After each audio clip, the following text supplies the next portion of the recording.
माशाल्लाह जी काफ़ी साथियों को वीज़ा मिल चुका है अल्हम्दुलिल्लाह, तो बड़ी खुशी हुई अल्हम्दुलिल्लाह, बड़ी अच्छी बात है। अब एक चीज़ याद रखें कि हम ये सब किस मकसद के लिए कर रहे हैं। ये सब कुछ बगैर बुलावे के नहीं होता।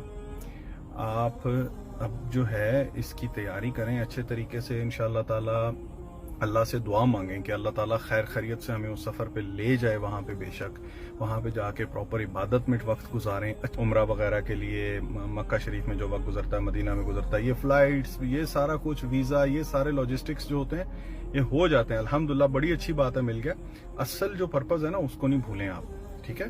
तो कोशिश यही करें कि अब आप जो है ना उसकी अच्छे तरीके से तैयारी करें। अभी जाना है 2 महीने बाद, 4 महीने बाद, 6 महीने बाद, अगले साल में जब भी जाना है आपने, साथ साथ अभी से नमाजों के बाद उसके लिए दुआ मांगना शुरू करें कि अल्लाह हमें अपने घर की हाजिरी अच्छे तरीके से नसीब फरमा, हमसे उधर जो है वो गलतियां कोताहियां ना हो किसी किस्म की।